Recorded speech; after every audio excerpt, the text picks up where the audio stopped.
actually mentioned before that Maniac Cop 2 was your favorite film, which might surprise some fans because they would assume it would be Maniac. But what was it about the sequel to Maniac Cop that just stands out in your mind? Was it how the production went, the script? Well, look, we all we we all love our babies, and we like some maybe a little bit more than others because that one was the one that maybe did not needed more help.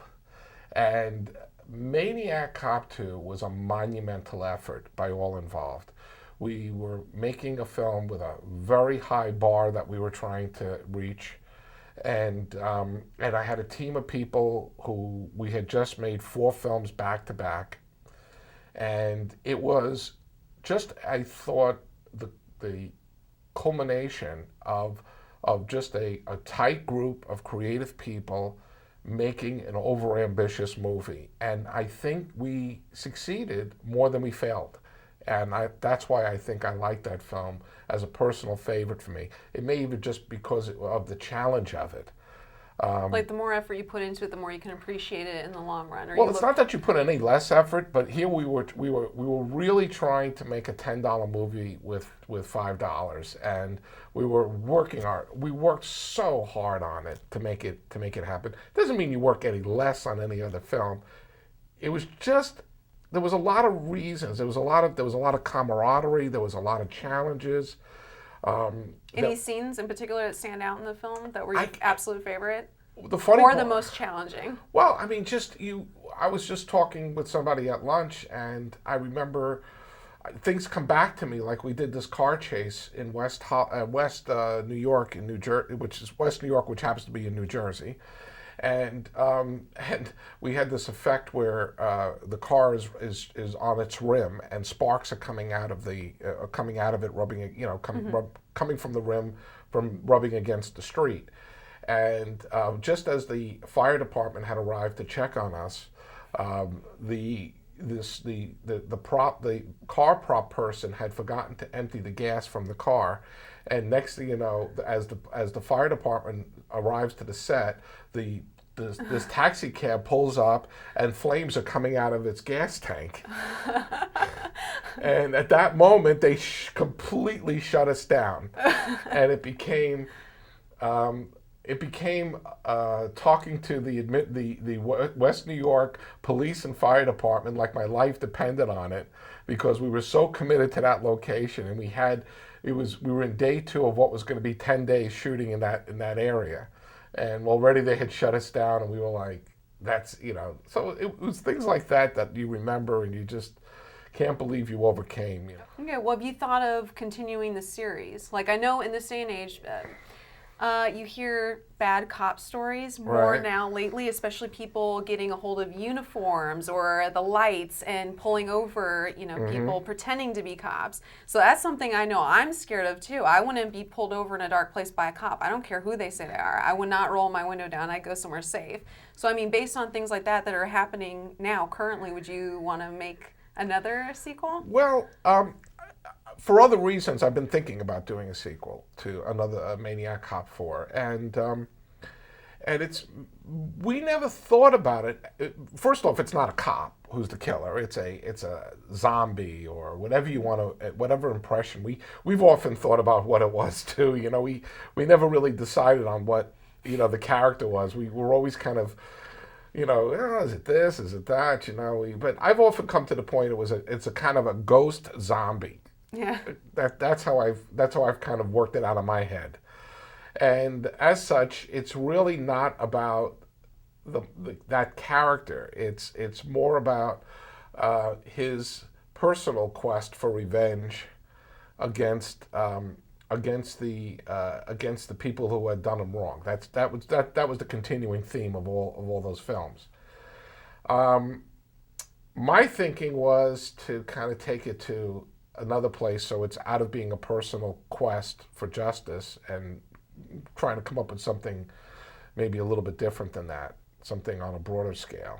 And I got some ideas. I'd rather not discuss them now, but it's well, I don't want to, because it could change, and I don't necessarily want anybody running out and doing it. But we have some thoughts on Absolutely. it. Larry and Why I are have you kicked doing around it? it. Yeah, Larry Cohen and I have kicked around some ideas. So you also have your own distribution company called Blue Underground. So how did you get started in that, and why did you switch from directing to distribution? Well, I never wanted to be a distributor, and it was a serendipitous. Blue Underground started as from a serendipitous meeting I had with Jay Douglas, who was the head of Anchor Bay.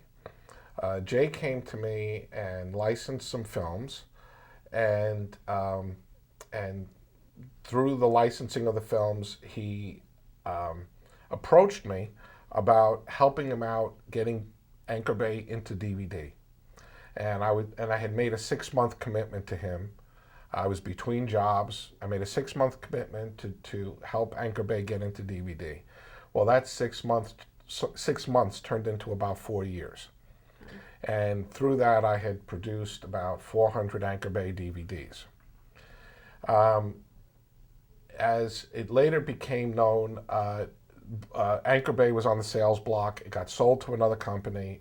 My team and I saw the handwriting on the wall that we might be headed out the door, and we decided to start Blue Underground in 2002.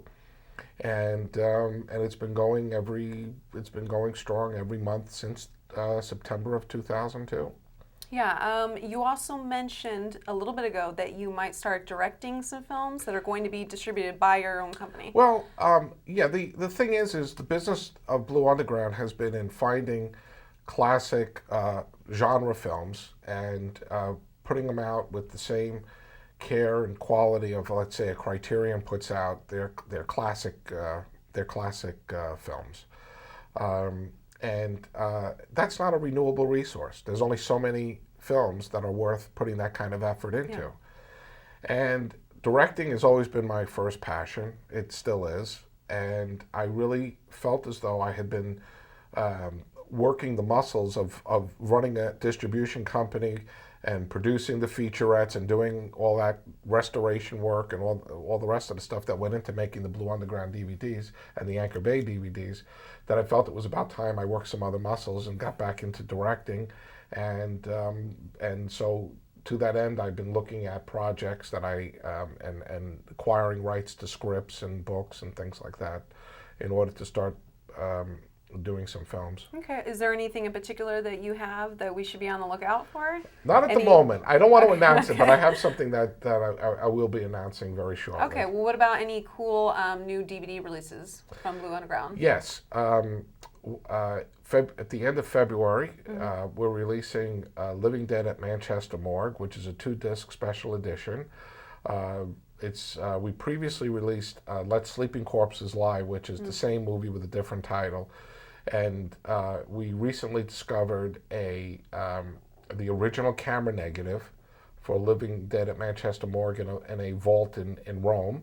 And so we through a lot of legal complications, got access to this negative, produced a new high-definition master from it, and are releasing it as Living Dead at Manchester Morgue. It's one of my personal favorite horror films. I remember seeing it in the theater on 42nd Street as Don't Open the Window, and I thought it was one of the coolest horror films I had ever seen. And then it kind of fell out of circulation until I had acquired the film like about 7 or 8 years ago and released it as Let Sleeping Corpses Lie through Anchor Bay and later through Blue Underground. And now I'm so proud that I'm able to present the definitive edition of that film. There you have it, director William Lustig, and also head of Blue Underground DVDs. So check it out. And we have Molly here. Yeah. The beautiful Molly.